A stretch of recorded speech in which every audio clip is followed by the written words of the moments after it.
everybody, it's another episode of What a Hell of a Way to Die. It's me and Nate. We're gonna do a dad chat. Not that there's not things to talk about, but it was Father's Day, and we do a lot of dad chats.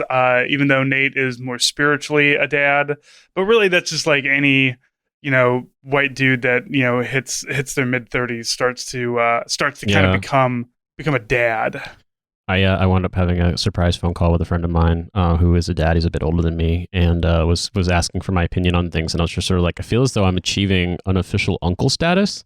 I'm not an uncle. My brother doesn't have any kids. I mean, my cousins have kids, but I mean that's different, I suppose. But yeah, I'm uncle status somehow. So I need to get a move on being a dad too, because it's a strange situation to be in. But I realize it is interesting because my friend is probably about 15 years older than me, maybe a little less than that. And his kids are teenagers now. And so it's just sort of like, I definitely have more perspective, or at least I can understand the perspective of the dad of teenagers more than I can teenagers nowadays, given my age. So I was just sort of like, yeah, I'll give you my best advice as someone who literally has never had a child. Well, Nate, I've met many of the other people that you do podcasts with. So, like, in a way, you are kind of a dad. I'm definitely a wrangler of children in that regard, yeah. Somebody's got to keep all these content creators in line. This is a big problem with like TikTok houses. Like every house that gets put together, like slammed together to be some kind of content creator. Oh, we're all going to hang out in this expensive house in LA and make a bunch of stuff.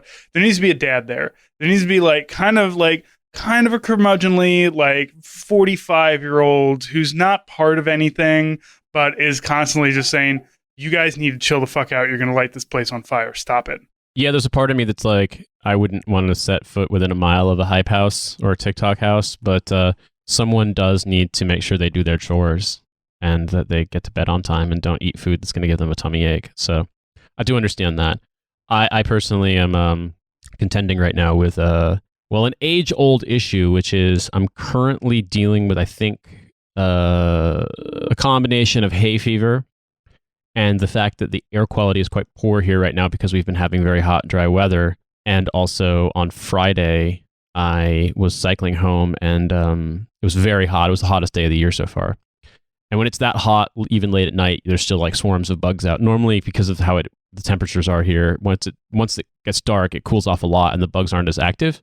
I mean, obviously, if you turn the light on, they will be, but like out just randomly out in, the streets and stuff, it's not as active.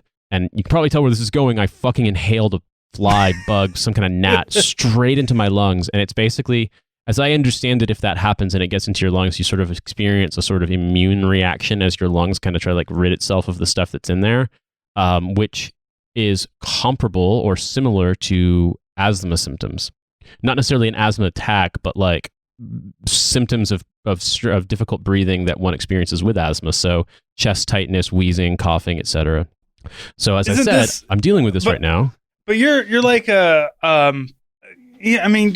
a former. Well, you tried to be special forces, isn't that like what special forces guys eat? I don't have asthma. Oh, flies. No, bugs? I know, but fuck that shit. No, eating bugs and stuff. I kind of I didn't. I quit the Q course before we went to SEER. I'm sure that there's the parts where you drink puddle water and eat whatever, eat roadkill. Yeah, fuck that. I have basically, once again, I'm confronted with the conundrum that, your lungs are kind of in shit shape right now. You need to give them a break. So you should stop vaping. But then it's like, but I want to vape. I want to hit the vape. How else what do you want me to go back to smoking cigarettes? Of course not. That'd be silly. Scandinavian dip or something like that and start dipping. That's even grosser. So, on one hand, yeah, I am pod dad in the sense that I have to sort of wrangle folks. But on the other hand, like, I'm just as guilty, I think, of doing stuff that I know is probably going to be harmful, but doing it anyway. The thing about it though is that like even dads have to have their vices.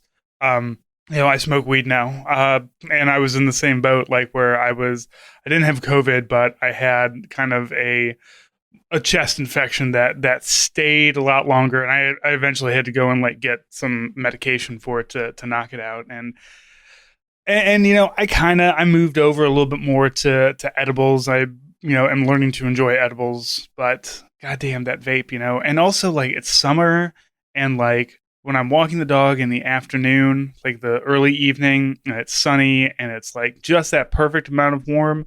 Man, walking around the neighborhood smoking a joint is like one of the greatest things that you can do. So No, I believe you. I mean, it's funny. You're like, every dad has to have their vice. And it's like, if your dad vice is just you like weed and weed vapes, like that's so benign compared to what like the mind conjures up when you talk about a dad with vices. right. It's like, yeah, it's not like a porn torture dungeon or like having serial affairs in different families in different cities. Like it's just, oh yeah, man, I smoke a little weed every now and then. Cool. Right. Like that's benign. He smokes half of a joint after his kid goes to sleep, and then eats some food and goes to bed. It's like the worst father in the world, right? At least, Yeah. I mean, I've been I was able to acquire a legal weed vape because of the technicality. Delta 8 weed is legal, so you can get like the same kind of vapes that like the concentrate vapes that you can get in America, those same kinds of cartridges, but it's with a style, like a sort of a type of weed that, I mean, it fully gets you fucked up like regular weed. I mean, it's slightly different, but like it's not CBD. We'll put it that way. yeah, I've tried CBD, and CBD is like, oh, I'm a little warm and tingly the first time, and then I immediately developed tolerance. So this will fully get you fucked up. And it's legal here in the UK.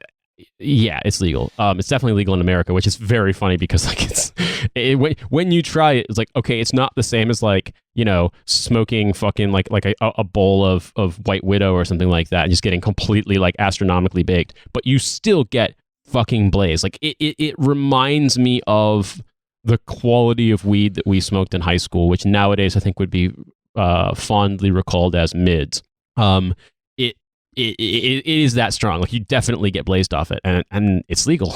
I think solely on a technicality that legalization or banning weed is based on its content of Delta 9 THC. And this stuff doesn't have Delta 9 in it. It just has Delta 8, which like is different, but still is a cannabinoid and still fucks you up. So, but here's the thing that's annoying. I don't know for you if you have the experience, but weed vape concentrates when you hit the thing pretty hard. Like it kind of makes me cough and makes my throat dry. Yeah. You gotta be careful with it. Like I only can puff on like the soft puff settings. I can't take like a huge rip of it because it'll just make me cough. And when you start coughing, like you cough a lot, like stuff feels sore and dry and shit. Like it's different than taking a bong hit. Like it feels like a lot more.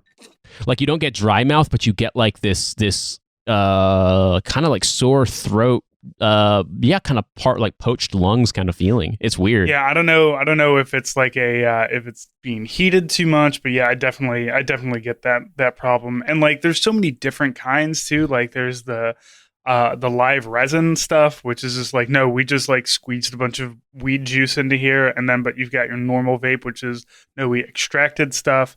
And like, so one like really smells like weed and the other one doesn't. And I'm still getting the fucking hang of it. But yeah, every time I get a new vape cartridge, I'm very ginger with it because I don't know how it's going to work with all my stuff. Like and I have cheap like little vape batteries, the little stick ones that you get. They cost $5-6 or so, and they're great. They do exactly what I need them to do, but. Yeah, you get those, it's not like the super high-tech programmable ones where you can like, it's got like a readout and shit, and it looks like it could send a rocket to the moon or something, and, but you're just blowing fat clouds. And it seems like that whole thing, like everybody's got, like the vape culture is gone now. Like, I'm sure that there are still people, like obviously you still vape, but like the entire, it felt like everybody who was really into vaping, like was putting their own stuff together. Like I would talk to people like when vaping, just like nicotine vaping was really huge, and like they were talking about building their own coils and doing that, and it's like I normally don't hear this level of like intensity of somebody getting into something like this unless it's like building a rifle or doing some kind of like modeling or something like that, and it's all kind of gone away now. Hey, I just know that like my vape stores have all closed down, all the ones that I went to. But then again, I also stopped vaping tobacco, so maybe it's my fault. Was there a ban on flavored vape juice in Missouri? Yeah, I think there was. That might have been it. That was it, huh? Because that's the thing, right? Like there is no such thing in Britain. Like they haven't done a moral panic about flavored vape juice, and maybe it's because there's other moral panics that they're more interested in, or maybe it's the fact that like I think if you're a kid, you can drink at 16, you can have beer and wine if you're with a guardian in a restaurant at 16 in restaurants, and then when you're 18, you can buy regular alcohol and obviously nicotine also. And so because of that, I think vapes are just seen as far more benign. I keep using that word benign. They aren't seen as like, there isn't the moral panic. Andrew Cuomo isn't like, oh, they're making your kids into vapors. Like, and so you can get whatever insane flavor. Like it's sometimes fun for me to look at some of the really out there kind of names and flavors of vape juice that's available on the UK market. Mm-hmm. Most of it's not good. So when you do happen upon a flavor that's good, you just want to stick with it. But like I remember there was one that was it was like a strawberry milk flavored, but they called it MILF's milk, and the iconography on the packaging was like a baby licking its lips, looking eyingly at a woman's huge bust. Like I was just like, this is fucking weird, guys. This is really fucking weird. But like that's one of the more tame ones, all things considered. So vape juice is very much like, wine. How wine and all the microbreweries and now that like anybody can really kind of start these things up, everybody makes the exact same like 7 beers. But like you have to give them goofy names. And the same thing with vape. It's like, we can't just call it a strawberry milk. People will be like, oh, strawberry milk, whatever. But if you make it sound like you're sucking on a titty, though, then people are going to fucking buy that shit. And it's not just mother's milk, because that's weird. That sounds creepy. No, it's got to be MILF's milk. It's got to be mom's I like to fuck milk. Exactly. You're not a baby. You're a man who wants to fuck this lady while the baby is looking at her boobs. Exactly. Oh, I'm starting to understand the British a little bit more. Yeah, I mean, I think that when you think about stuff like Maxim and those kinds of magazines, like that sort of like, oi lads kind of shit, that stuff is like, some of that is organic and some of that is sort of like magazines and other products kind of marketing to a demographic by kind of doing it over the top. But I feel as though there certainly is, I mean, it goes without saying there's less Puritanism about that shit. Like they kicked the Puritans out and sent them to America. But as far as vape juice goes, I tried a bunch of different ones, and I have really stopped. I don't like the fruit flavored ones anymore. In the beginning, I kind of liked like strawberry and mango flavored vape, but now like it's either honestly mint flavored or like the vanilla flavored ones. I think are pretty good. I have this flavor that Milo and I both like, which is glazed donut, which is basically like a vanilla vape with a little bit of kind of like a cinnamon flavor in there as well. And it's fine. Like it's good enough that we both like it. We don't get sick of it. So it's just the one that we buy, and I buy it at home, and we keep bottles of it in the studio too for us to vape. And so that's good enough for me. I always buy the low concentration, like the low nicotine concentration of it. And some days when I'm not feeling like it, I don't touch it at all. Some days I vape a lot. It really just depends. But if that's going to be my vice, fine. But also like, I mean, that's just life, isn't it? As stuff gets find a vice. Find something that makes you feel good. I mean, as I have become healthier and more serious about nutrition, I've also found that some of the really bad effects I was having with alcohol aren't quite the same. So I have had more social drinks lately than perhaps the year prior, but I'm not like, I haven't been like hungover in forever. Yeah. I don't drink that much. And I've just been, I don't know, like I vape sometimes and sometimes not vape at all. And like, it doesn't really matter to me. I mean, I suppose like down the line, if we discover that vape gives you like terminal cystic fibrosis or some shit, I'm going to feel really stupid. But I mean, cigarettes gives you lung cancer. So what do you want? Like, yeah. And COVID gives you all sorts of shit, apparently. Like, who fucking knows? So I just, I'm just trying to be a reasonable person, trying to, my vice really is being a dickhead online.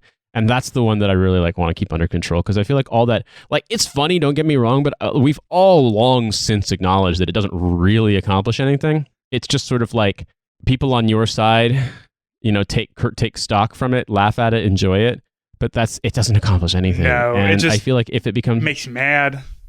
It makes you mad, and then it's like if as I've said before, I mean, I know we've had a conversation about this in the past, but like there's a part of me that just feels as though if you wind up continuing down that road and just doing it really aggressively forever, then at a certain point, no matter how young you are now, you might notionally become a dude in his 40s who's still posting like a dickhead online, who's still more or less posting in the style of like late teens, early 20s, dunking on people forever. And to me, I do not want that, which, I mean, maybe some people do. It doesn't, I'm not trying to make a value judgment. I'm just saying for me, as I get closer to 40, which is, about 2 years and 3 months from now, I simply cannot see myself continuing in the way that I have, been online, call it, since say like my late 20s, early 30s, because, well, obviously like my worldview is different. My life priorities are different. Like,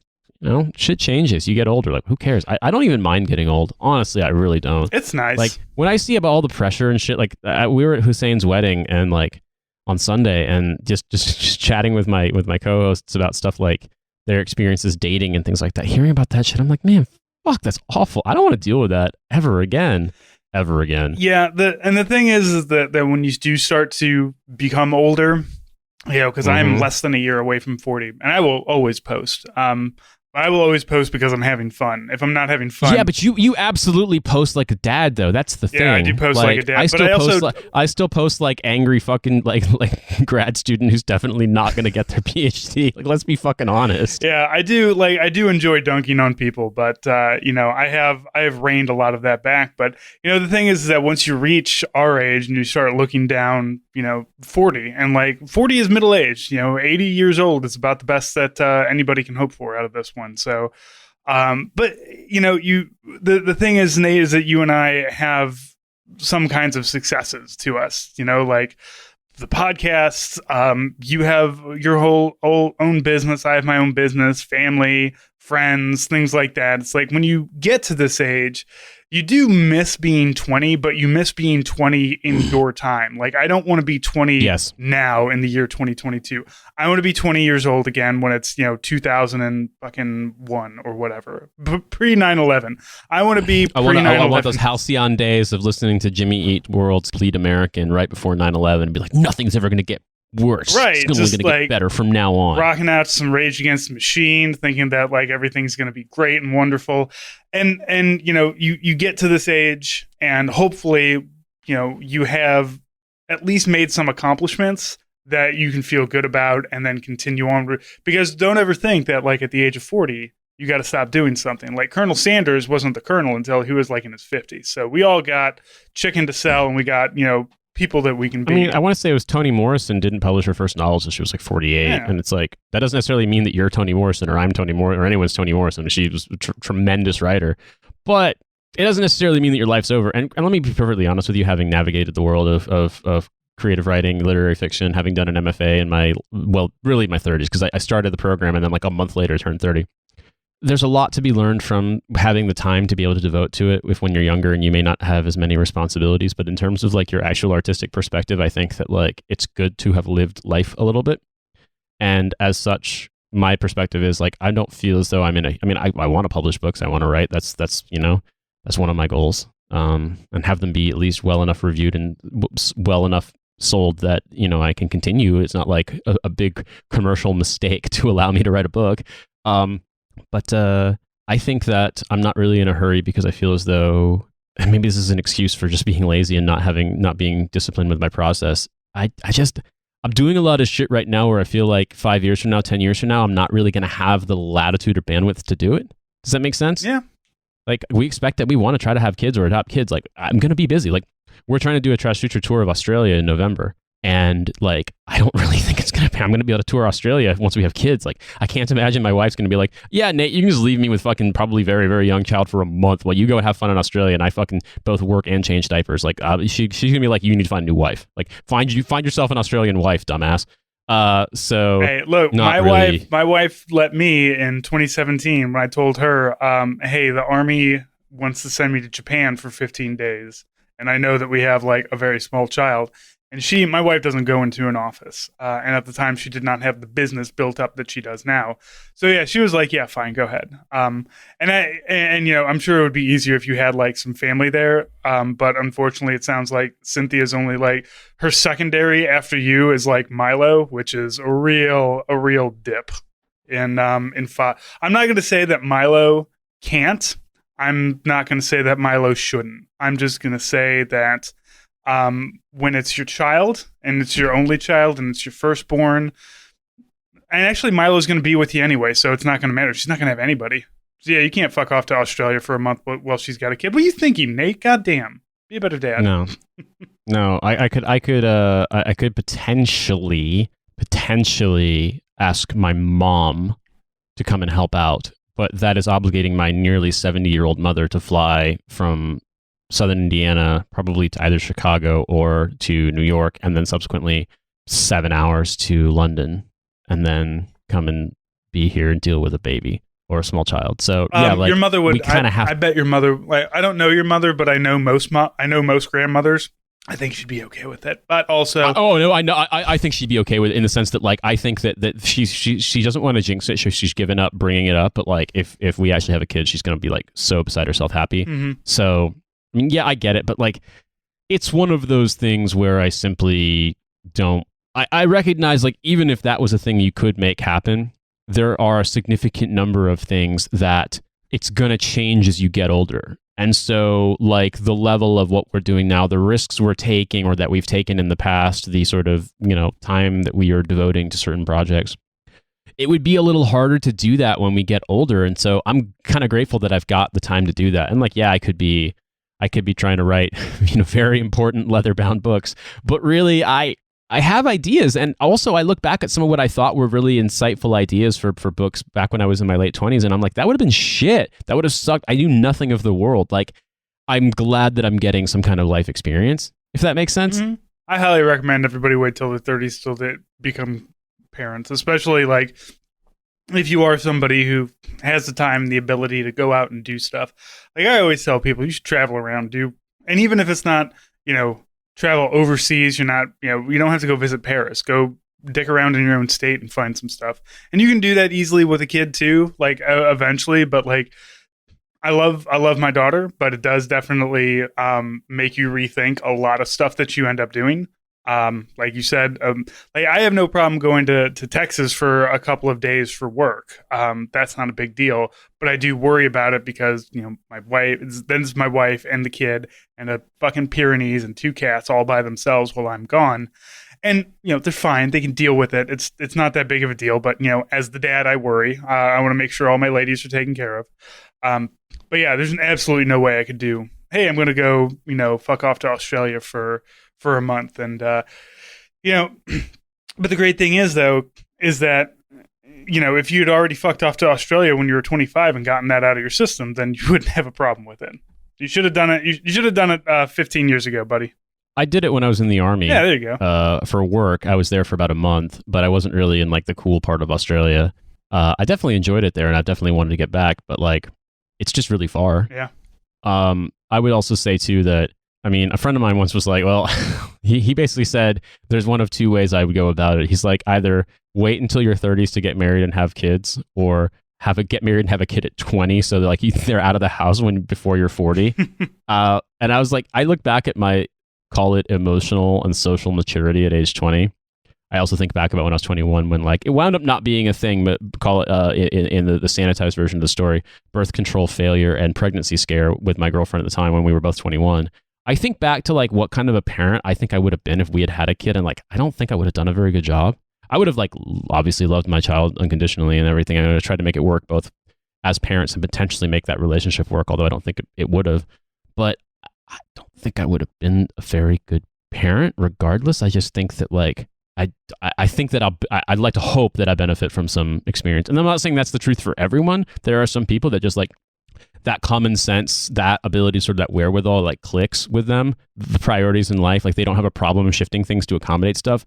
I think I was a lot more selfish of a person back then, and I just don't. I would have made the adjustment, but I think I would have fucked some things up too. You know what I mean? Oh yeah. So like, I'm glad that it wound up not being like she wound up not getting pregnant, but it was a scare and it was a thought, and I remember that very like sort of like, oh my fucking god, are we gonna have a kid? We're juniors in college kind of feeling. And yeah, I'm in retrospect, it would not have worked out very well.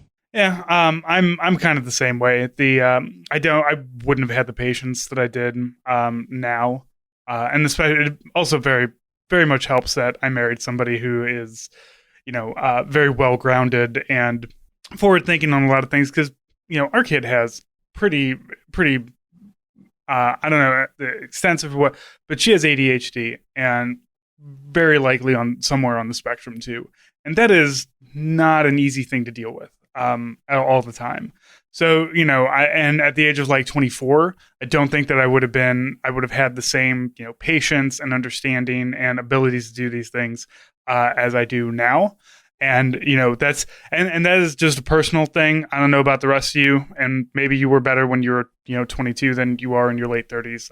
Certainly not me, because I spent most of those years drunk. So would have been a very bad idea. And hey, maybe I would have made the adjustment too. I like to think that I would have, but also, Sure, yeah. also I know how big of an asshole I was. And I also think about how fucking broke I was back then, and I think about like the requirements of being a parent and like how you handle emergencies, the kind of things you have to like prioritize, like what sort of things I was doing, and how we were living at the time, and like I don't know what the fuck we would have done. I mean, surely we would have tried to finish school, but like I genuinely, I have no idea. I really don't. I mean, my buddy who told me, who's like either have kids when you're fucking 20 or have kids when you're in your 30s, he enlisted in the army because he and his college girlfriend had a kid when they were like 20. And then he wound up becoming an officer and, like made it work. But so, yeah, he had kids in college while we were young captains. He was much older than me, but it's one of those situations that can happen. You can make it work, but like, I think about that. Everyone is different and everyone responds to their circumstances. And I think that like your maturity, your sort of prioritization kind of like reflects the demands of the circumstances you're in. But I don't know. I'm sure I'm a harsh judge. I'm often a very harsh judge of my own sort of behavior and character. But I look back at it and I'm just sort of like, I think I had a lot of really selfish tendencies in terms of just like how I prioritized myself and my own feelings and stuff. And I just think that like, I think I would have learned to get with the fucking program, but I think I would have been very, very slow. And I think I would have hurt a lot of people's feelings in the process. And I think I would have been like kind of a erratic or distant parent, if that makes sense. Yeah. And now it's like, well, I mean, I think I'm just going to, the losing sleep and fucking not getting a full night's sleep with a baby part's going to suck if we do end up having a kid. But like, at least I don't think I will revert to selfish tendencies. I hope not. No, you won't. Like, and that's also a good part about being where you are now, is that you know who you are at this point. Like, I can predict how I'm going to react to things. Just because I have, like with my daughter, she's almost 7 years old. I know how I'll react to the things that she does because I've dealt with them before. I already know how these things are going to work out. Back then I would have had absolutely no idea. I just didn't have, again, didn't really have the foresight, didn't really look for those things. And you know what? Having a baby just, changes everything. Obviously, like, having a kid fucks with your brain chemistry. Like, number one, that's what makes you love a baby, is that the baby forcibly changes your brain chemistry, which is a fun thing to learn. And, it's fine. Lean into it, I would say. I have a question, because this came up on Trash Future when we were recording last night. I said that, friends of mine who are like peers, people my age, etc., who have kids, some of them had kids, people from the Army, like when we were in our early to mid-20s, so like their kids are teenagers now. But other people like had kids, say, in their early 30s, and now their kids are coming up on early primary school age, like your daughter's age, like, 6, 7 years old. And I said that, like, I can only imagine how irritating it is to deal with it when, like, a kid that age gets a thought through their head, that they get something they think is funny or interesting, and they can never stop saying it. But I was also like, but can you imagine the fucking Thanos power it must feel like to have as a 7-year-old the first time you hear boys go to Jupiter to get more stupider? And I was thinking, like, what kind of things have you encountered where you're like, oh yeah, I can see how that's funny, but then your daughter's like, oh, this is the funniest thing I've ever heard. Just last night, she's on the couch laying on her back, and she's pedaling her legs in the air, and she's like, look, Dad, I just made up a new exercise. You lay on your back and you pretend that you're riding a bike. And I said, well, sweetheart, that's not new. I did those 20 years ago in basic training. And she's like, well, I do it on something soft. You had to do it on something hard. So it's different the way I'm doing it. It's better. And I was just like, fair enough, child. She also reads a lot she really likes comic strips and stuff. She's into graphic novels, and graphic novels like today, way more extensive than what they were when we were kids. Like 100%. Yeah. You know, like just the Captain Underpants stuff. Like, there's one series that she likes called Dogman, Phoebe and Her Unicorn. My parents saved the comic section from the newspaper, and every time we go over there to my parents' house for dinner, she comes home with a whole big stack of comics and goes through them. So she does a lot of reads a lot of that stuff. But the problem is she will stop in the middle of something. Like, and I will say this morning she did this, and this may be more of a product of her ADHD than anything else. But she will just, like, in the morning, she's eating breakfast, she's got her book. I'm trying to be better about not being on my phone in front of her, so I've got a book that I'm reading too. Very obviously reading a book. And she will just stop and start reading out loud to me from her own book, and then laughing.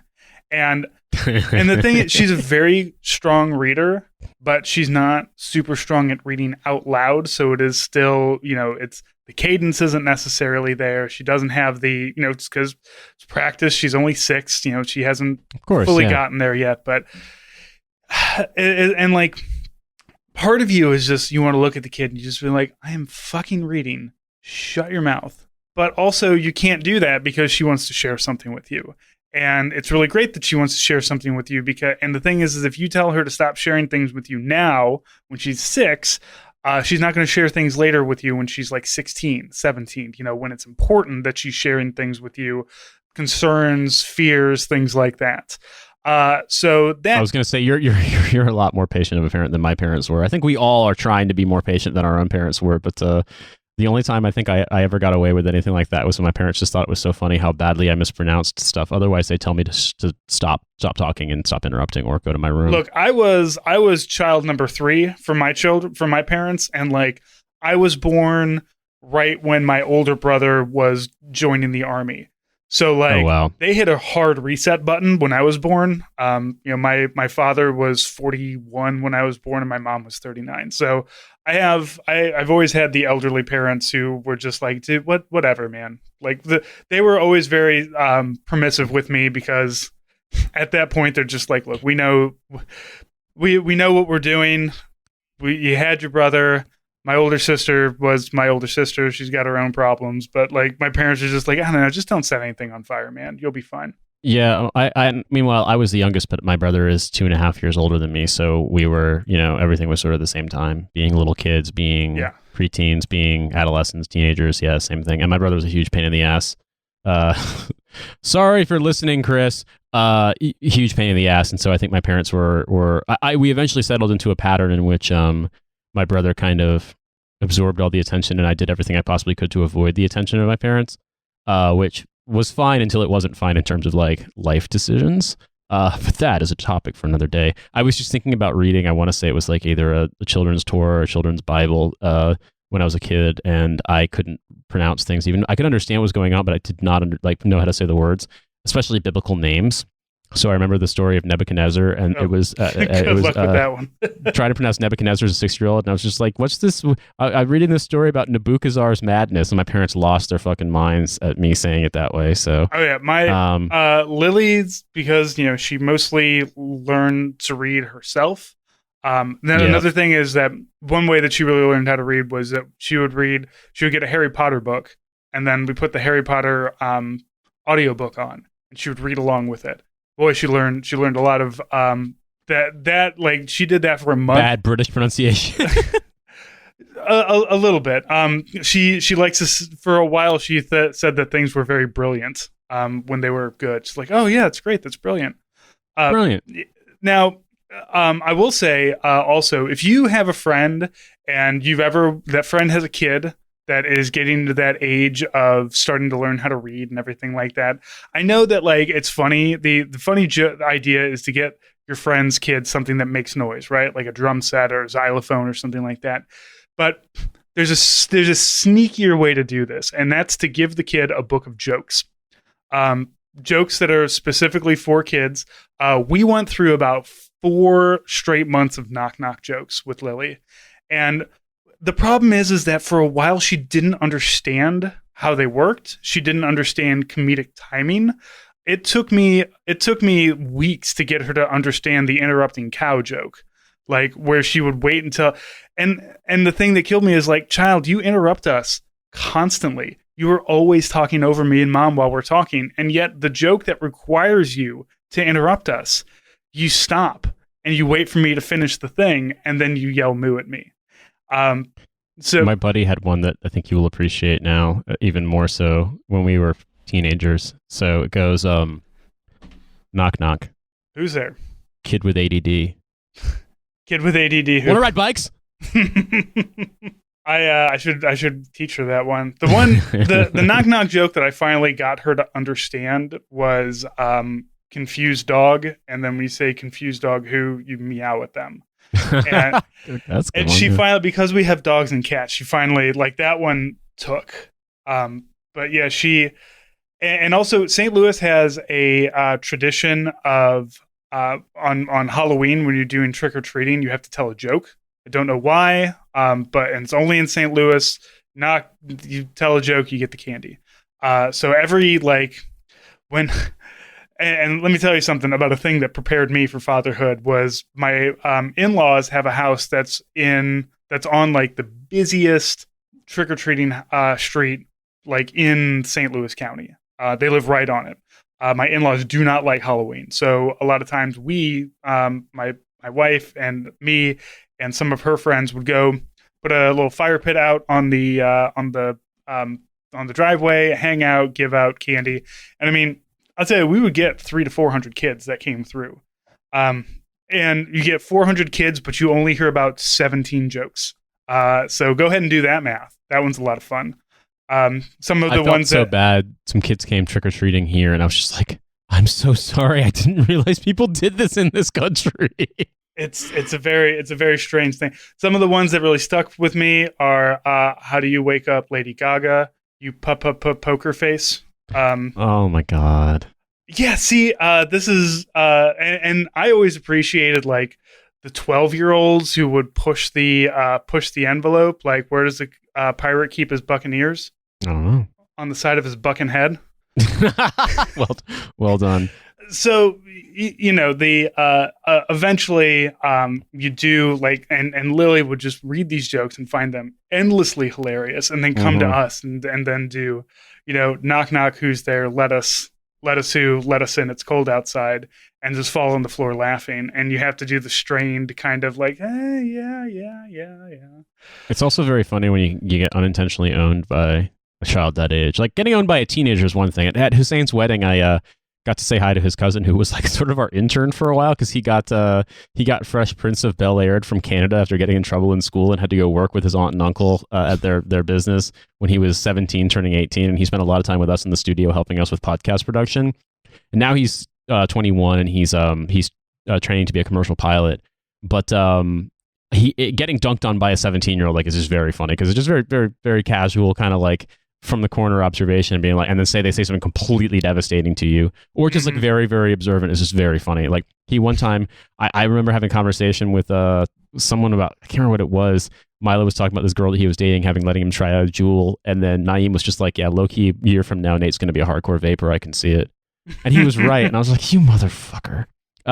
Anyway, but with a 7-year-old, it's very funny because like oftentimes it's very strange, sort of little kid humor, but sometimes they just do land on an observation.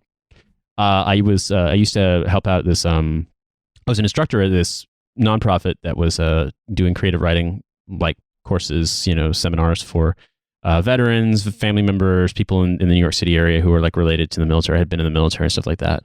And the woman who ran the program, I got to be friends with her husband and their kids. They were 6 and 9 when I met them. And then for that first year I was working, like pretty much every Monday I would have to come over and we'd prep stuff. And we would typically like work in the afternoon, and then I'd go to a class at the Graduate Center, which is on 34th Street. So they lived in Manhattan. So it was just easier for me to go in, work with her, and then walk up to, or take the train up to 34th Street from 14th Street.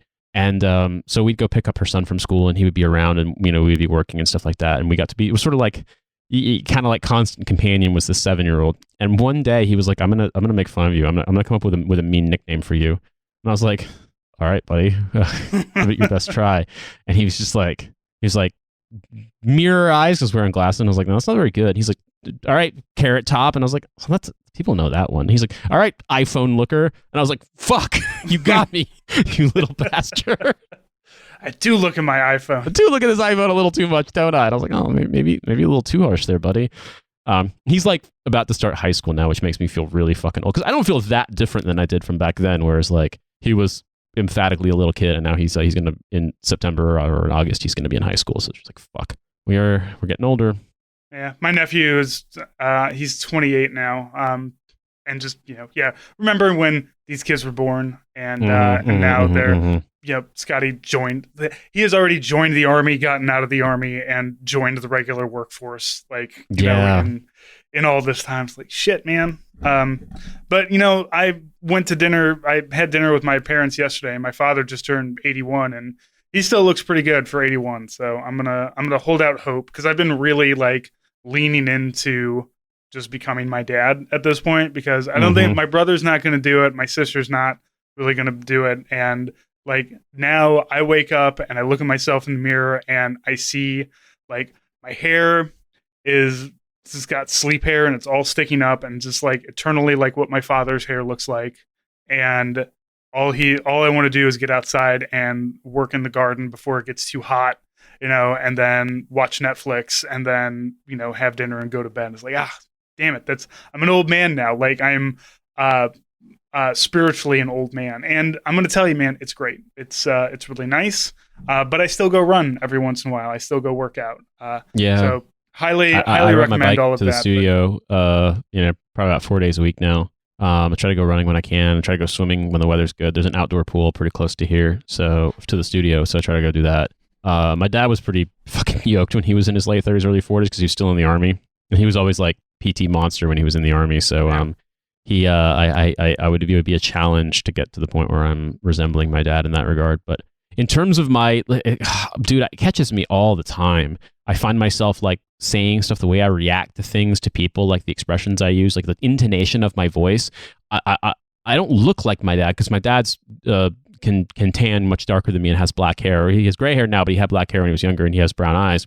But I look like my dad with my mom's coloring, basically. And I don't really resemble him in that many ways, but my God, the fucking mannerisms, they're identical. Mm-hmm. They're absolutely identical. And that's the thing that kills me. I'm just like, it's not bad, of course, but it's just one of these reminders. It's like, you stops you dead in your tracks. You're like, I sound just like my dad right now. Mm-hmm. I literally sound like identical. It's the way my dad would have reacted to something like, and when you think about, well, I'm 37 now. When I was 37, when my dad was 37, I was like 6. So, I can kind of remember these reactions, and I realize like now, like, how the table has turned, I suppose, except there's no child for me to be giving these lectures to. Yet. Yeah. I really only remember my father like in his 50s for myself. Yeah, I can only imagine. But when you think about it, for me, like if we have kids in the next couple of years or so, like they'll only know me in my late 40s. They'll become cognizant of sort of like memories of me from like mid 40s on, really. But you know what? That's good, because I don't want my kids to know what I was like, in my 20s and shit. Like there's a lot of like, I'm cool with like telling the kids stories about like, yeah, when I was 24, I did all this stupid stuff and whatever. But like, look, it never affected your life because you weren't around then. So yes. I can tell you these stories and you can laugh at them and maybe learn something, but it's not like, yeah, Dad got so drunk that he fell down on the floor and then just passed out and was there for 8 hours and then pissed himself. That's not a thing. Yeah, your dad can't really differentiate between the numbers of times in which he passed out at a house party and got dicks drawn all over his face with Sharpies. So exactly. Yeah, it's like that's not really a story I need to tell my kids, I don't think. Yeah, and that's my father was apparently a heavy drinker once upon a time too, and got saying he had a kid, and he told us a story that he would, where he worked, he would go play soccer with a bunch of Mexican guys after work. And they would go play soccer, and then they would go to the bar. and he would never buy a drink. He would never have to pay a drink. All the Mexican guys would buy his beers for him. They'd be like, "No, your money's no good here, gringo. We're gonna buy all your drinks." And so, being a man in his 20s, it's just like, well, fuck yeah, I'll take all that. And apparently, it was at one point, mom came into the bathroom where dad was laying on the floor because he was so drunk and he didn't want to have to keep getting up to go throw up in the toilet. And she was like, "Can you go use the other bathroom? Because if Michael comes in here while you're passed out here, I don't want him to have to step over you." And apparently it's one of those just like little passive aggressive things that 100% like struck home for my father of I need to stop doing this. I have a child now, and yeah, he shouldn't see me like this. So yeah, I can imagine. And that's not to say that my dad stopped drinking or that my dad was never drunk again, but he was certainly not getting shit faced on a Tuesday night. Yeah, I'm sort of the same way. I never saw my parents really drunk. I think about like what was a big night for my parents when I was a little kid was like when we were living in Germany. Like my mom would be the designated driver, and my dad would have like 3 beers at the Gasthaus when they were having some event, and those were 3 probably German beers, so like half liter, so that's more than a can. Yeah, probably like a 7 or 8% or 2. I don't know about that. I mean, German beers like pilsners and lagers and stuff aren't that strong. Oh, okay. I mean, maybe it was, who knows? But I mean, like. But that's a far cry from like getting fucking blackout. When they got older, I think like they drank more liquor and stuff like that. And so I mean I can recall kind of as a kid realizing like, oh, what they're saying doesn't really make sense right now. And you're like, oh yeah, because the magic water that comes in the cool water bottles. Because I remember being a little kid and grabbing a little like an airplane bottle, like single serving. Yeah, it's a little bottle. It's think your of like size. Tanqueray gin, and I was like, I want to get this. This is like nice water. My mom's like, no, it's not. Put it back. So yeah, but I just never, I never did. Yeah, my parents were never like heavy drinkers in that regard when I was a little kid, at least. And when I got to be older, I sort of like recognized that they did drink and that like alcohol changed their behavior. But then again, also, I mean, like I was a kid growing up in the Midwest. The first time I drank alcohol and felt any, the first time I drank alcohol and felt any effect of it was when I grabbed my mom's brandy thinking that it was fucking Coke at New Year's when I was 8 and drank it. And like, I felt pretty toasty that night. I remember that. The first time I got like, well, I would say the first time I got like fully fucking drunk, I was probably 14. I was about 15, I think, 15 or 16. Yeah, because we had my brother worked at, we all worked off and on at this computer shop, but my brother was there more often, and one of the guys who worked there was old enough to buy alcohol and bought him like the cheapest bottle of tequila you could possibly imagine. And I was just fucking useless after that. We like hung out in like the bed of my brother's truck and just passed a bottle of this rot gut tequila around, and it was just not a good experience. My first was vodka. So I think it was like homecoming dance or something. I was working at a restaurant called Fitz's, which is it's I'm not going to say it's a nice restaurant, but it's not a chain restaurant, right? So, and it's in kind of a trendy part of the town of St. Louis and everything. So, a lot of young hip people worked there and ate there. So, I ended up asking one of the hostesses to go to my dance because she was really cute and she was 21 and I was 16, and I was like, "Fuck it, what have I got to lose?" Because I was friendly with all of them. They all liked me. And she was just like, "Yeah, that sounds awesome. Let's do it." So that was a lot of fun. And afterwards, like after the dance, I was like, "Look, she wanted to be dropped off at an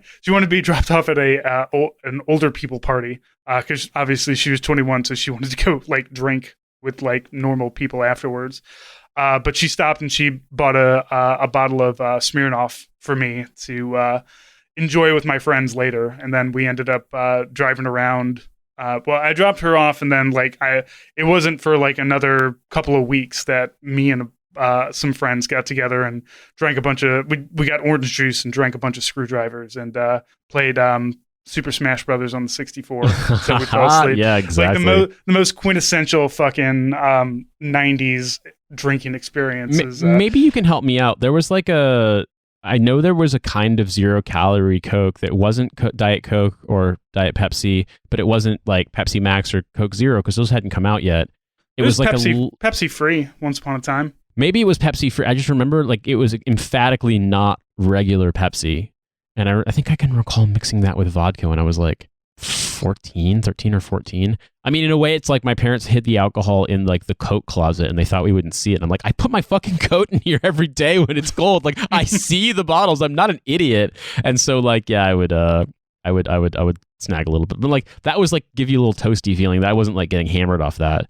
The first like real booze that I ended up sneaking from my parents was my parents for the longest time had Franzia boxed wine in the house. Oh God, yeah. So you can always get yourself a little sniff of that without, because nobody can see the line of the booze going down because it's a box of wine. And if you're wondering how that works, it's kind of like how Canadian milk comes in a bag, but it's booze. And it's got like a little dispenser you pop out. I don't even know if it's still available, if you can still get boxed wine. I don't drink wine. Certainly didn't drink it back then either. Had like 2 sips and be like, all right, that's enough of that. I don't need the nasty tasting fruit juice here. I remember, this is really funny. I want to say I was very young. I was like 13, and my parents had been watching a movie, like a grown-up movie that we weren't allowed to watch or whatever. So it had been downstairs, and they had what I thought was a bottle of wine. And there was a little bit of wine left in the bottle. And I was like, slug this shit. Well, what I didn't realize, because I wasn't paying attention, I didn't know, was it was a bottle of Calvados, which I don't know if you know what Calvados is. Don't. What is that? Calvados is an apple brandy they make in Normandy. And it is stronger than fuck. And if you're not expecting brandy and you think it's wine and you take a big slug out of a bottle when you're 13, you will be surprised.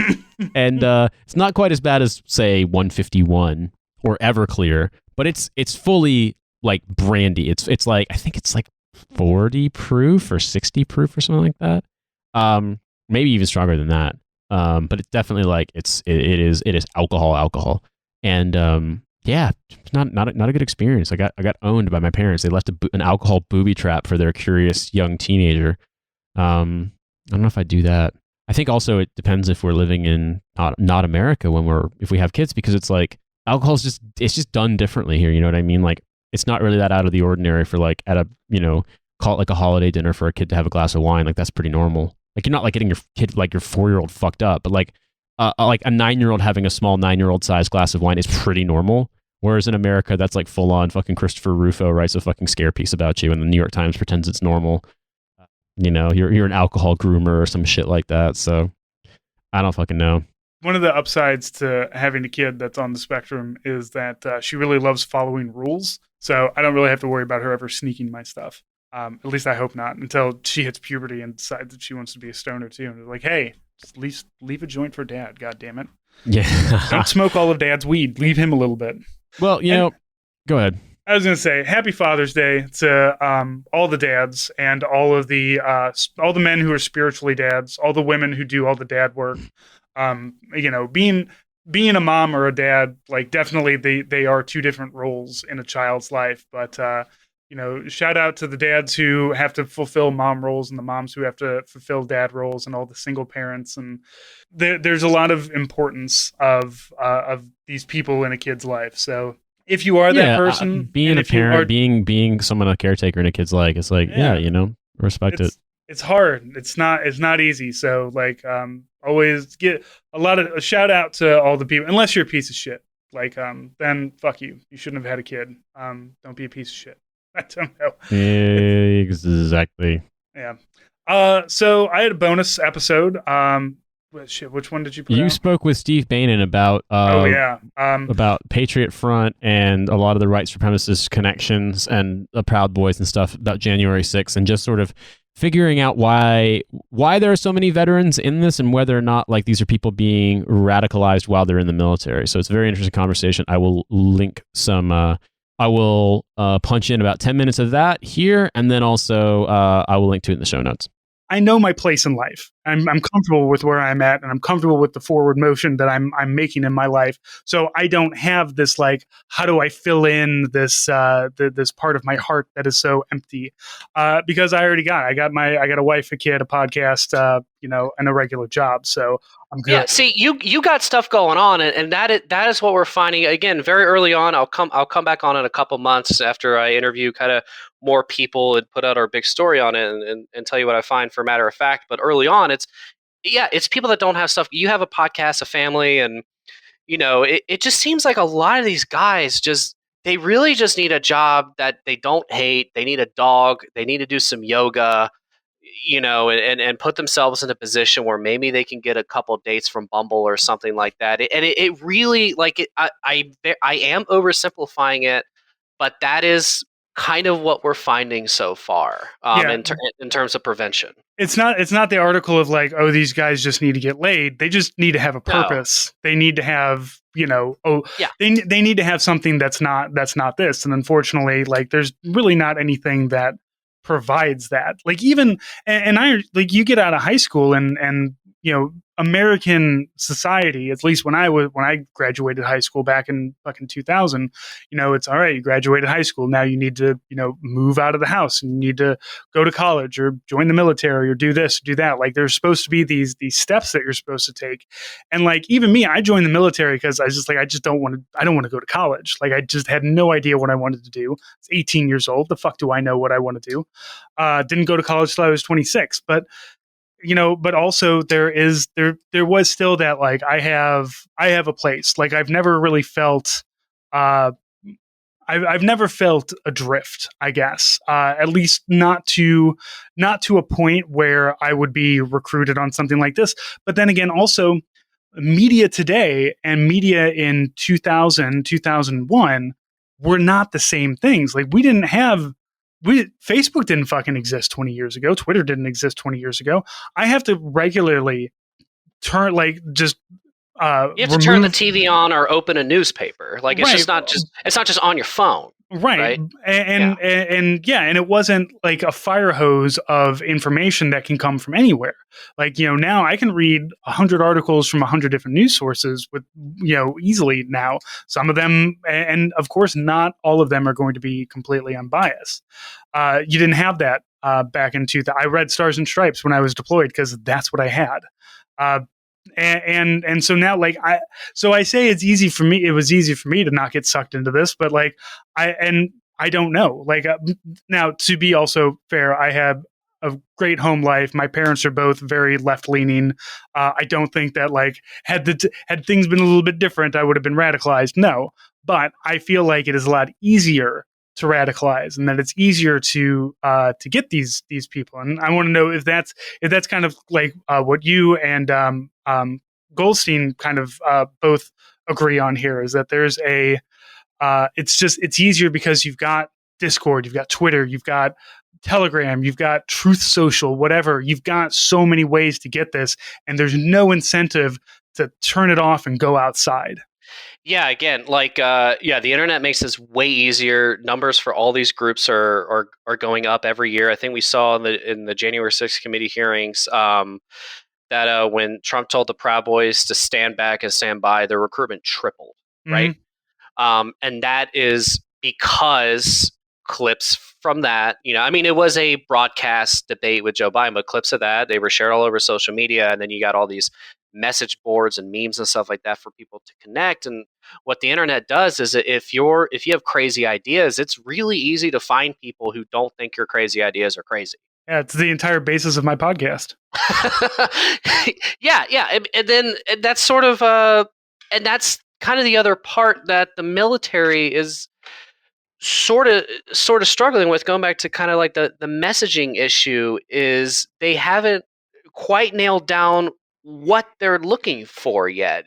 Like, are you gonna counsel a soldier for just being on 4chan? I really don't know what the answer to that is. Like, I don't know. And there's right? so much. There's so much like and I think the last 20 years of troop worship has made this really bad, because as you said, even if you're a quartermaster for 4 years, that lends weight because we all just love the troops and everything, right?